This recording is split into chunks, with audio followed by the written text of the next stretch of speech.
हम हाजिर हैं यूपी चुनाव पर सबसे बड़े शो 2022 के महादंगल को लेकर।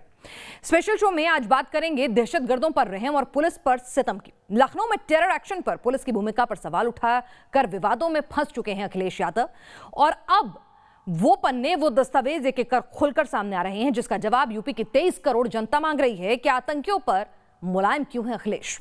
पूरे मामले पर चर्चा के लिए हमारे साथ एक वरिष्ठ गेस्ट का पैनल भी जुड़ा रहेगा, लेकिन सबसे पहले आपको एक रिपोर्ट दिखाते हैं, आपको समझाते हैं कि किस तरह 8 साल का वक्त बीत गया लेकिन टेरर एक्शन को लेकर अखिलेश यादव की सोच नहीं बदली है।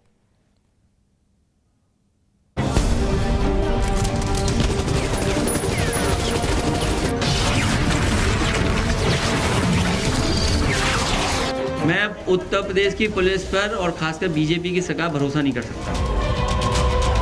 लखनऊ में एटीएस के टेरर के खिलाफ एक्शन के बाद यूपी में विपक्ष की सबसे बड़ी पार्टी के मुखिया अखिलेश यादव शायद सही कह रहे हैं, क्योंकि इन्हें तो यूपी पुलिस पर तब भी भरोसा नहीं था जब ये खुद पार्टी नहीं उत्तर प्रदेश सरकार के मुखिया थे। तभी तो इन्होंने 1-2 नहीं 14 खूंखार आतंकियों की रिहाई का रास्ता साफ कर दिया था। यकीन नहीं होता तो इन दस्तावेजों पर गौर कीजिए। इन दस्तावेजों में साफ साफ लिखा है कि 2013 में अखिलेश सरकार ने 7 जिलों के 17 आतंकियों पर चल रहे मुकदमों को वापस लेने का फैसला लिया था। इससे पहले भी अखिलेश यादव ने अपनी सरकार में यूपी में हुए सीरियल ब्लास्ट में शामिल आतंकवादियों के मुकदमे वापस लिए थे। मामला 23 नवंबर 2007 को हुए सीरियल ब्लास्ट का था। लखनऊ, वाराणसी और फैजाबाद कोर्ट में धमाके हुए थे। अखिलेश यादव ने इस मामले में गिरफ्तार आतंकवादियों के खिलाफ केस वापस लेने का फैसला लिया था। हालांकि 12 दिसंबर 2013 को अखिलेश यादव के इस फैसले को इलाहाबाद हाईकोर्ट की लखनऊ बेंच ने रद्द कर दिया था। अखिलेश जी का विश्वास सरकार और पुलिस में नहीं है बल्कि आतंकवादियों में है, और जब ये मुख्यमंत्री थे तो आतंकवादियों की छोड़ने की पैरवी करते थे, माननीय उच्च न्यायालय से डांट खाते थे।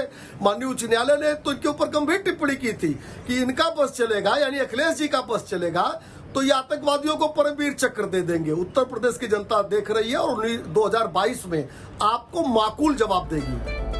रविवार को यूपी को दहलाने वाले 2 खूंखार आतंकवादियों को गिरफ्तार करने वाली यूपी पुलिस की हौसला अफजाई की जगह जब अखिलेश यादव ने ये कह दिया कि उन्हें यूपी पुलिस पर भरोसा नहीं है, ऐसे में यूपी के 2 पूर्व डीजीपी के जख्म भी हरे हो गए। अखिलेश राज में पुलिस वालों के मनोबल को किस तरह से तोड़ा जाता था, पूर्व आईपीएस ब्रजलाल इसके गवाह ही नहीं बल्कि खुद पीड़ित हैं। ब्रजलाल कहते हैं कि 2007 में हुए फैजाबाद कोर्ट ब्लास्ट का आरोपी खालिद मुजाहिद की मौत 18 मई 2013 में ट्रेनिंग के दौरान लू लगने से बाराबंकी में हो गई थी। लेकिन अखिलेश यादव की सरकार ने न सिर्फ उन पर बल्कि तत्कालीन डीजीपी विक्रम सिंह समेत 42 अफसरों के खिलाफ मर्डर का केस दर्ज किया था। 18 मई 2013 बाराबंकी में आतंकवादी खालिद मुजाहिद की लू लगने से मौत हुई थी और उससे इतने बौखलाए उसकी मौत पर मेरे खिलाफ, मैं डायरेक्टर जनरल सिविल डिफेंस था, विक्रम सिंह रिटायर्ड डीजीपी थे, हमारे 2 एसपी मनोज झा, यश आनंद सहित इंटेलिजेंस ब्यूरो के अधिकारियों के खिलाफ भी इन्होंने हत्या का मुकदमा बाराबंकी कोतवाली में अखिलेश जी ने कायम किया था। सीधा मैसेज था कि आतंकवादियों की तरफ जो नजर उठाएगा उसका यही हाल होगा। 8 साल बाद एक बार फिर चुनाव से पहले अखिलेश यादव ने टेरर एक्शन पर सवाल उठाकर नए विवाद को खड़ा कर दिया है। पुलिस पर सख्ती और आतंकियों पर नरमी के सवाल पर अब जनता की अदालत में जवाब देने की बारी अखिलेश यादव की है। Team news nation.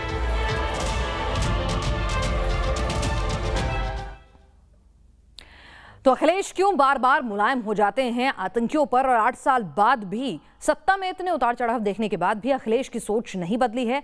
आज भी उन्हें यूपी पुलिस पर भरोसा नहीं है। आतंकियों के प्रति कहीं ना कहीं उनके बयान जो हैं वो हमदर्दी वाले ज्यादा नजर आते हैं। इस पर चर्चा करने के लिए हमारे साथ पूर्व डीजीपी यूपी के ब्रजलाल जी जुड़ चुके हैं, जिन्होंने कई अहम खुलासे किए हैं। वो जनता के सम्मुख रखना बहुत जरूरी है क्योंकि ये खुद सर्विंग ऑफिसर रहे और उन्होंने अखिलेश के कामकाज को, उनके फैसलों को बहुत करीब से देखा है। तो क्या कुछ उन्हें लगा, उनकी सोच क्या कहती है, क्यों बार बार प्रदेश की पुलिस के लिए सख्त रवैया और आतंकियों के लिए प्यारा दिल अखिलेश का, इस पर हम चर्चा करेंगे उनसे। लेकिन सबसे पहले मेरे सहयोगी विद्यानाथ झा के पास चलते हैं, जो हमें बताएंगे कि क्या कुछ स्थिति है, कौन कौन से वो जिले थे जहां से आतंकियों के खिलाफ मुकदमे वापस करने का फैसला अखिलेश ने लिया। ओवर टू यू विद्या।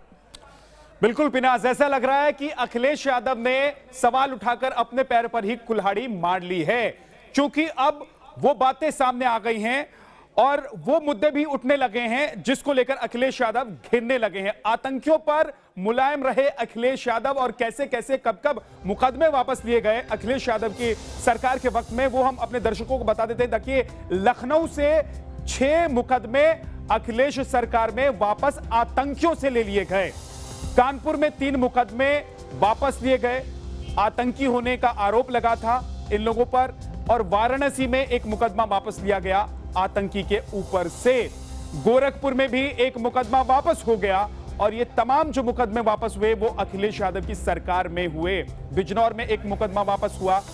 तो ये बताते हैं कि अखिलेश यादव जो सवाल उठा रहे हैं अब खुद ही सवालों में घिर जा रहे हैं। रामपुर में भी 1 मुकदमा अखिलेश यादव की सरकार के दौरान वापस हुआ था। बाराबंकी में 1 मुकदमा वापस लिया गया था आतंकियों पर से।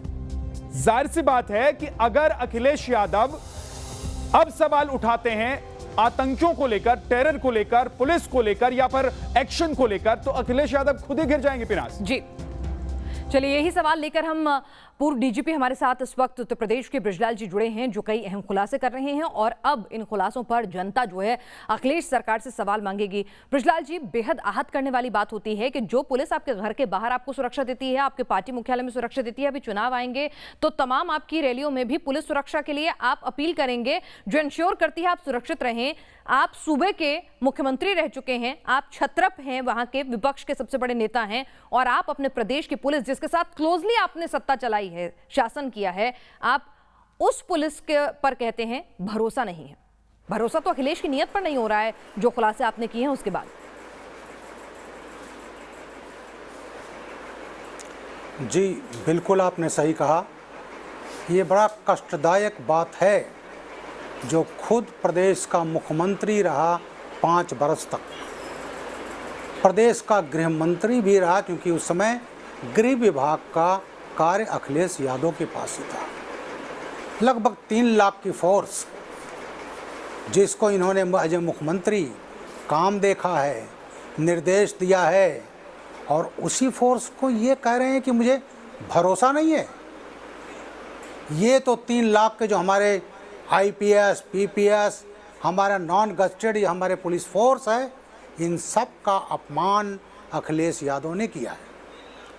अखिलेश यादव हमेशा अपराधियों को संरक्षण देते रहे और वहाँ तक तो चलिए सोचा जा सकता है, क्योंकि वो उनके पार्टी की परिपाटी रही बड़े बड़े अपराधियों को जोड़ना।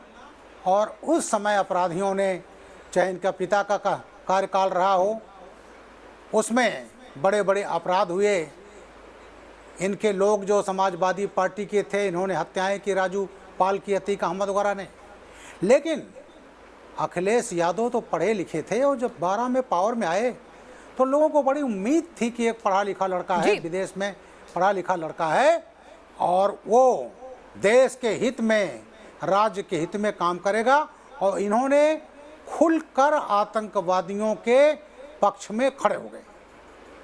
आपको याद होगा जब चुनाव चल रहा था तो अखिलेश यादव खुद, इनके मंत्री आजम खान, ये सब खुलेआम कह रहे थे कि जो मुसलमान लड़के जेलों में हैं उनको हम छुड़ाएंगे, आतंकवादियों को छुड़ाएंगे। ये इनके आपको लगता है कि इस देश की विडंबना है और यहाँ के जनता को भी समझना होगा कि अपने राजनीतिक हितों को साधने के लिए आप देश की सुरक्षा से भी समझौता करने से गुरेज नहीं करते हैं। हिंदू मुस्लिम करते हैं, चलिए समझ में आता है, जाति के नाम पर बांटते हैं, समझ में आता है तो वो भी गलत, लेकिन ठीक है, राजनीति कैसी है सबको पता है। लेकिन कम से कम देश की सुरक्षा का मुद्दा, जब आतंक शब्द जुड़ जाए किसी शख्स के साथ, तो कम से कम वहां तो राजनीति मत करिए। बिल्कुल आपने सही कहा, और उसमें कुछ मैं केसेस बताना चाहता हूँ। अभी बताया गया रामपुर का केस, मैं ही ADG लॉ एंड ऑर्डर था और मैं ही ADG ATS था। 31 दिसंबर 2007 की रात में CRPF ग्रुप सेंटर पर हमला हुआ था। CRP के 7 जवान मारे गए थे और जानते हैं किसने किया था अटैक? हाफिज सईद के लश्कर तैयबा ने। और करवाया किसने था? नेपाल में बैठा हुआ बिहार का सबाउद्दीन, जो लश्कर तैयबा का कमांडर था, इंडिया कमांडर। 2 पाकिस्तानी फिदाइन दोनों जेल में हैं। इसके अलावा रामपुर का सोहेल अंसारी, ये हमला करवाया गया। और जब हमला हुआ, सपा सरकार आई, आजम खान ने तो मुझे याद एक बैठक में इन्होंने कहा, अरे भाई आप पुलिस वाले कहाँ कहते हो आतंकवाद आतंकवाद। अरे 31 दिसंबर तक दिन था, सीआरपीएफ वाले दारू पिए थे, आपस में गोली चला लिए, 7 मर गए। और उस केस में मैं कोर्ट को सलाम करता हूँ, इनके तमाम दुष्प्रचार के केसेस वापस नहीं हुए। हाई कोर्ट ने कहा था कि अगर आपकी चले तो इन अपराधियों को आप पद्म विभूषण दे दें।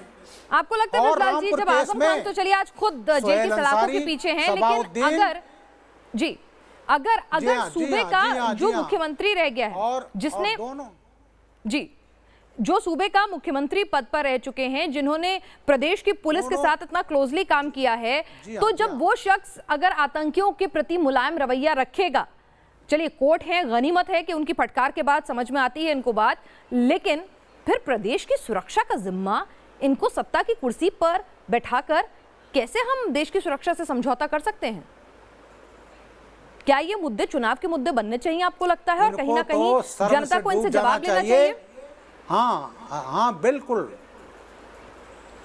रामपुर केस में चारों को फांसी की सजा हो गई। क्या कहेंगे अखिलेश यादव, जिसको इनोसेंट कह रहे थे? और मैं बताऊं, बाराबंकी केस जब कचहरी ब्लास्ट हुए थे 23 नवंबर को 2007 को, मैं एडीजी लॉ एंड ऑर्डर था, एसटीएफ चीफ था। उसके 3 दिन के बाद एटीएस बनी थी, जिसका मैं चीफ रहा। और इस कचहरी में लखनऊ, फैजाबाद और बनारस मिला करके करीब 1.5 दर्जन वकील और वादकारी मारे गए थे। क्या आपको लगता है कि इन लोगों ने कहा इसको भी वापस ले लिया देखा जाता है, और उस धर्म विशेष के वोट बैंक का एमवाय समीकरण का अखिलेश की जीत और हार में बड़ा रोल रहता है, तो उसके अपीजमेंट के लिए अखिलेश जो हैं देश की सुरक्षा से, राज्य की सुरक्षा से समझौता करने से भी गुरेज नहीं कर रहे थे, अगर मैं इसको ऐसे समझूं तो? बिल्कुल ये गुरेज नहीं करते। मेरी बात इसको पूरी कर लेने दें। बाराबंकी से खालिद मुजाहिद, तारिक कासमी की गिरफ्तारी हुई थी, और उस गिरफ्तारी पर जब इनकी सरकार आई, इन्होंने केस वापस ले लिया। लेकिन मैं कोर्ट को सलाम करता हूं, उन्होंने कोर्ट वापस नहीं होने दिया, केस नहीं वापस होने दिया। ट्रायल हुआ और खालिद मुजाहिद 18 मई 2013 को फैजाबाद कचहरी से लखनऊ वापस आते समय लू लगने से मर गया था। मैं सिस्टम के बाहर था, मैं डीजी सिविल डिफेंस था, डीजीपी के पद से हटने के बाद इन्होंने मुझे महत्वहीन पद पर रखा था। और लू लगने के केस में इन्होंने मेरे खिलाफ, और उस समय डीजी रहे विक्रम सिंह, उनके खिलाफ मेरे 2 एसपी, उनके खिलाफ आईबी 42 पुलिस जनों के खिलाफ मुकदमा कायम करके संदेश दे दिया कि अगर एटीएस एसटीएफ ने आतंकवादियों के तरफ आंख भी उठाई जी, तो बिल्कुल बेहद शर्मनाक बात हो जाती है कि आप खाकी पर सवाल उठाते हैं, जो खाकी आपको सुरक्षा प्रदान करती है, और आप आतंकियों के प्रति मुलायम रवैया रखते हैं। कोर्ट से आपको फटकार लगती है, लगता नहीं आपने कोर्ट की फटकार और कोर्ट की नाराजगी के बाद भी कुछ सीखा है, और आज एक बार फिर से आप उत्तर प्रदेश की पुलिस पर सवाल उठाते हैं। बस एक आखिरी सवाल बृजलाल जी, आपसे मैं छोटी सी टिप्पणी चाहूंगी यहाँ पर, क्या आप पुलिस महकमे को एकजुट होकर अखिलेश से माफी की मांग नहीं करनी चाहिए? क्योंकि अखिलेश को जो सुरक्षा मुहैया कराई जाती है उसमें भी पुलिस अधिकारी होते हैं, उनकी पार्टी दफ्तर में कोई कार्यक्रम होता है तो भी पुलिस सुरक्षा देती है, आगे चुनावी रैलियां होंगी तो भी पुलिस सुरक्षा देगी। जिस पुलिस पर भरोसा नहीं, तो आखिर उसकी सुरक्षा किस मुंह से मांगते हैं वो? तो क्या आप लोगों को नहीं लगता है तमाम पुलिसकर्मियों को साथ आके माफी की मांग करनी चाहिए यहाँ पर अपने सम्मान के लिए? हाँ, बिल्कुल ऐसा है। ये जनाब तो Z+ सिक्योरिटी लिए घूम रहे हैं। उत्तर प्रदेश पुलिस की सिक्योरिटी है, इनके आवास पर सिक्योरिटी है, और बेचारे जो पुलिस के लोग, हम तो जो कानून होता है जी, हम अनुशासित फोर्स हैं, वो तो नहीं कर पाएंगे। लेकिन मैं इस प्रदेश पुलिस का मुखिया होने के नाते और राज्यसभा सांसद होने के नाते मैं अखिलेश से मांग करता हूं, हालांकि ये क्षमा नहीं मांगेंगे क्योंकि इन्हें अपने वोट बैंक की चिंता है। अखिलेश यादव को पूरी पुलिस फोर्स से क्षमा मांगनी चाहिए कि हमने आपके ऊपर अविश्वास करके जघन्य अपराध किया है, आपके सेवाओं को तिलांजलि दे ली है, आपकी सेवाओं का अपमान किया है। तो ये अखिलेश की माफी की मांग बृजलाल जी कर रहे हैं, राज्यसभा सांसद हैं, पूर्व डीजीपी रह चुके हैं। बिल्कुल, आप हमसे चर्चा में शामिल हुए, आपका बहुत बहुत शुक्रिया। और इसी मुद्दे को हम आगे लेकर जाते हैं कि क्या बीजेपी भी इस मुद्दे को उठाएगी और यहां पर अखिलेश से, समाजवादी पार्टी से इस बयान के लिए खेद व्यक्त कराएगी, क्योंकि बात खाकी के सम्मान से जुड़ी है। इतिहास के पन्नों को उठाकर देखेंगे तो भी स्याह काला अतीत मिलता है अखिलेश के मुलायम रवैये का आतंकियों के प्रति, जिसपे कोर्ट ने भी गुस्सा किया, कोर्ट ने भी फटकार लगाई। लेकिन आज एक बार फिर से अखिलेश वही गलती दोहरा दे रहे हैं। अनिला सिंह जी हमारे साथ बीजेपी प्रवक्ता जुड़ चुकी हैं, कपीश श्रीवास्तव समाजवादी पार्टी के नेता जुड़ चुके हैं और अनिल यादव हमारे साथ ग्राउंड जीरो से हमारे संवाददाता जुड़ चुके हैं। कपीश, पूरी फहरिस्त बृजलाल जी ने यहां बता दी है कि किस तरह से आतंकियों के प्रति मुलायम रवैया रखा अखिलेश सरकार ने। कोर्ट ने फटकार लगाई, गुस्सा किया कि भाई आपका बस चलता तो पद्म भूषण दिला देते इनको, इतना मुलायम रवैया है। और आज खाकी का अपमान किया। वो कह रहे हैं कि माफी से कम कुछ भी मंजूर नहीं, वो मांग उठाएंगे। माफी मांगेंगे अखिलेश?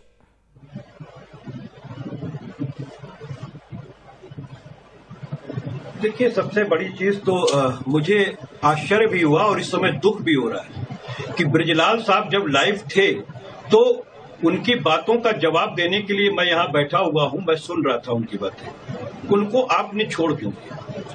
और अब उनके प्रश्नों का जवाब देगा कौन? क्योंकि वो तो कम से कम पूर्व डीजीपी थे और इस समय भारतीय जनता पार्टी के राज्यसभा के सांसद हैं। तो मुझे कुछ उनसे कानूनी प्रश्न करने थे और हमें नहीं लगता कि अनिला सिंह जी जवाब दे पाएंगे।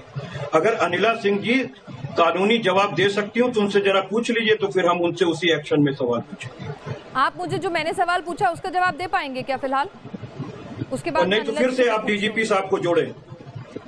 जी डीजीपी नहीं बिल्कुल, मैं पूछ रहा हूँ, अगर ये न दे सके तो डीजीपी साहब को एक बार और जोड़ लिया जाए।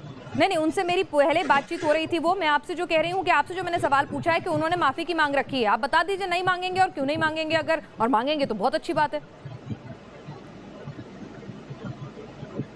फिर वही बात, मैं आपसे एक बात कह रहा हूँ कि डीजीपी साहब ने कानून के संदर्भ में न अपनी बातें कही, और जिस समय वो कानून की अपनी प्रक्रियाओं का अनुपालन सुनिश्चित कर रहे थे उस समय क्या कार्य और लोग हुए, ये तो वही बताएंगे ना। मैं पूछूंगा उनसे। कोर्ट ने जो फटकार लगाई, मैं कुछ एक्ट के बारे में, कुछ धाराओं के बारे में पूछूंगा कि उन्होंने उसका पालन अनुच्छेद। सुनिए, मेरी बात सुनिए। आप डीजीपी, आप बृजलाल साहब को मैं उस पर भी आपको जवाब दूंगा, तो मैं दे दीजिए भागने ना। वालों में से नहीं, तो दे दीजिए ना। जवाब को घुमा रहे हैं पर जवाब नहीं दे रहे हैं। कल भी आपने ऐसे ही किया था डिबेट में, जो वही क्लियर कर सकते हैं, क्योंकि वो अरे आपको डीजीपी साहब को जवाब, डीजीपी साहब ने जो सवाल उठाए, चलिए आपको मैं पूछ रहा हूं, उन्होंने जो सवाल उठाए उन्होंने मैंने आपके सम्मुख रख दिए, आप जवाब दे दीजिए, हम उनसे पूछ लेंगे दोबारा वो सवाल। आपका जो उनसे सवाल है वो पूछ लेंगे हम, लेकिन पहले आप जो हमने सवाल पूछा आपसे उसका जवाब तो दे दीजिए। मजबूरी है, मेन चीज है कि डीजीपी नहीं देखिए, मुझे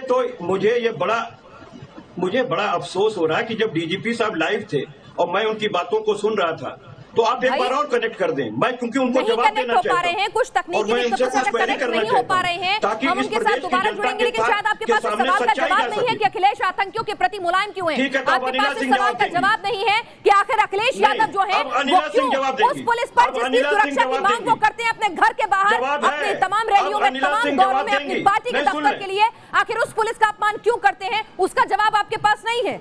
लेकिन ये आप जरूर, आप जिस तकनीकी पेच में उलझाएंगे बात को ताकि आपको जवाब ना देना पड़े। जनता समझदार है, सब कुछ समझ रही है। अनिला जी, आपको क्या लगता है कि क्या पार्टियां बदलती जाती हैं लेकिन खाकी का अपमान, आप लोग भी तो चुनावी मुद्दा बना रहे हैं, क्या आप लोग इस खाकी के अपमान को बर्दाश्त करेंगे कि अखिलेश से माफी की मांग करेंगे? मुझे बृजलाल साहब को जिरा करने की जानबूझ करके आरोप लगवा कर क्यों दिया? रुकिए एक मिनट, यही कह रहा हूँ। रुकिए एक मिनट, आपके पास जवाब है तो जवाब दीजिए, नहीं है तो आप बृजलाल जी से अपने आप बात करिए। मैंने आपसे सवाल पूछा अदालत की टिप्पणी पर, मैंने आपसे सवाल पूछा बृजलाल जी जो आपके आरोप लगाए उस पर, जो उन्होंने मांग की उस पर आपको जवाब देना है। बहुत अच्छी बात है, आप दीजिए, नहीं तो हम यही समझेंगे कि आप जवाब नहीं देना चाहते। अनिला जी देखिए विनाश, ऐसा है कि ये तो यादव जी की पार्टी का चरित्र है। लीगल टिप्पणी भी लेनी है, लीगल टिप्पणी। ये तो यादव जी की पार्टी का चरित्र है। जब मुलायम सिंह यादव जी रहे हो तो, अखिलेश यादव जी रहे हो तो, शिवपाल यादव जी रहे हो तो, ये जो यादव पार्टी है ना, इन लोगों ने ना आतंकवादियों पर जो जघन्य अपराध करने वाले अपराधी हैं उनका भी हमेशा साथ दिया। आपको याद है नाजिर पोटा के तहत जब एक पुलिस अधिकारी शैलेंद्र सिंह जो थे उन्होंने ये बदकानी चोचलेबाजी आती है। मैं कुछ पूछना चाहता हूँ, ये पूछने का अधिकार इन्होंने छीन लिया है। जिस तरह से तानाशाही से ये प्रदेश सरकार और केंद्र सरकार चला रही है, मैं कुछ लीगल चीजें पूछना चाहता हूँ, ये बताओ। सवाल मैंने आपसे पूछा था, खाकी का सम्मान आप वापस देखिए, ये मुख्तार अंसारी चली गई, अतीक अहमद चली जाएंगी, 1947 चली जाएंगी, महमूद कालवी और महमूद तौसीफ से चली जाएंगी, खाकी के अपमान की किसी को फिक्र नहीं। यहाँ तो वाराणसी को हिला दिया, वाराणसी को हिला दिया, उन आतंकवादियों को मुकदमा वापस लेने की आप आरोप लगा रही है, मैं उत्तर दे रहा हूँ, उसके प्रश्न का जवाब आपके पास नहीं है। आतंकवादी की घटनाएं शर्म आनी चाहिए आपको, आपको शर्म आनी चाहिए, आप मेरा जवाब नहीं दे पा रही हैं। आपके और आपका अपने बारे में क्या ख्याल है जब आप मेरे सवाल का जवाब नहीं दे रहे हैं? आपको शर्म आनी चाहिए। अनिल यादव हमारे साथ ग्राउंड जीरो पर मौजूद है। अनिल, चुनावी साल है, लेकिन ठीक है, आप जाति पर लड़ाइए, धर्म पर लड़ाइए, आप मुद्दों पर लड़ाइए, लेकिन खाकी पर लड़ा रहे हैं आप। ये कैसी राजनीति कर रहे हैं अखिलेश?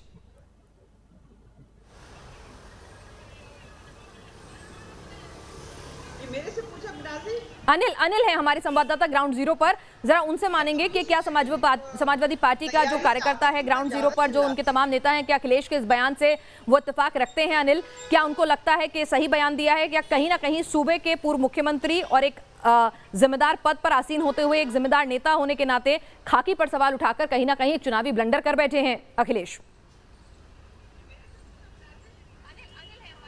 बिल्कुल, देखिए, ये सवाल मैंने ही किया था अखिलेश यादव से, और तो उन्होंने ये ऑपरेशन जब चल ही रहा था तभी मैंने उनसे पूछा कि एक ATS सर्च ऑपरेशन चला रही है, इस पर आपका क्या कहना है? तो उन्होंने ये बयान दिया, और हालांकि अब इस बयान पर वो खुद गिरते नजर आ रहे हैं, और पॉलिटिकल पार्टियां खासकर बीजेपी बहुत आक्रामक है। निश्चित ही अब उनको लग रहा होगा कि ये बयान नहीं देना चाहिए था, बहुत डैमेज हुआ पॉलिटिकल रूप से। हालांकि समाजवादी पार्टी के तमाम कार्यकर्ताओं से हमने इसके बाबत आज जब रिएक्शन लेना चाहा तो उन्होंने बोलने से इनकार कर दिया। एक तरफ देखिए ATS ने कितना बड़ा भंडाफोड़ किया है, कितने लोगों को अरेस्ट किया है, और ये अलकायदा का कितना बड़ा मॉड्यूल इसको क्या कहते हैं बस्ट किया है। निश्चित ही इस तरह के बयान से बचना चाहिए था।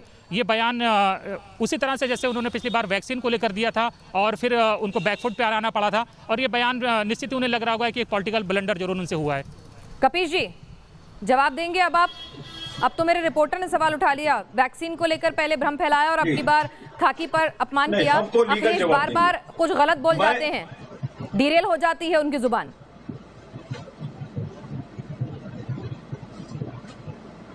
ना वो उस समय गलत थे, ना वो आज गलत थे, क्योंकि भारतीय जनता पार्टी की वैक्सीन वही गौमूत्र की है, गोबर लपेटने की है, ब्राउन चॉकलेट खिलाने की है। अब मैं आपकी इसका जवाब दे रहा हूं। क्या कह रहे हैं? अखिलेश ने खुद वैक्सीन नहीं ली, अखिलेश ने वैक्सीन नहीं ली। आप क्या भ्रम फैला रहे हैं? आपको पता है वो पेंडेमिक के टाइम पर जब हम लोगों को जागरूक कर रहे हैं, आप कह रहे हैं कि गौमूत्र की वैक्सीन है? कपीश जी, अरे भैया, भाजपा की वैक्सीन नहीं लेंगे, भाजपा की वैक्सीन गौमूत्र की है, भाजपा की वैक्सीन गौमूत्र की मनी से बनती है वैक्सीन। नहीं, कपीश जी, आपको सलाम है हमारा कि अगर आप पेंडेमिक के मौके पर भी एक जिम्मेदार प्रवक्ता होने की बजाय भ्रम फैलाने की स्थिति कर रहे हैं। क्यों मुलायम सिंह यादव ने वैक्सीन ली? क्यों अखिलेश यादव ने वैक्सीन ली? आप जिस वक्त हम कोरोना की महामारी से लड़ रहे हैं, आप एक बार फिर भ्रम की स्थिति फैला रहे हैं। हम आपको प्लेटफॉर्म नहीं दे सकते।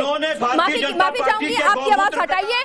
आपको हम ये प्लेटफॉर्म नहीं दे सकते हैं पेंडेमिक के टाइम में लोगों को यहाँ पर बरगलाने का। मैं माफी चाहूंगी आपसे। निश्चित तौर पर हम एक जिम्मेदार चैनल होने के नाते ये प्लेटफॉर्म नहीं देंगे आपको। अनिला जी, कपीश जी, आप चर्चा में शामिल हो, आपका बहुत बहुत शुक्रिया। और यहां पर निश्चित तौर पर कोई जवाब नहीं था कपीश जी के पास, बार बार उन्हें मौका दिया गया और यह सवाल लगातार न्यूज नेशन उठाता रहेगा क्योंकि यहां पर अपमान खाकी का हुआ है। आपको हमारा वीडियो पसंद आया तो इसे लाइक करें, शेयर करें और हमारे YouTube चैनल को सब्सक्राइब करना ना भूलें। सबसे पहले खबर पाने के लिए बेल आइकन को प्रेस करना ना भूलें। ताजा अपडेट पाने के लिए देखते रहें न्यूज नेशन।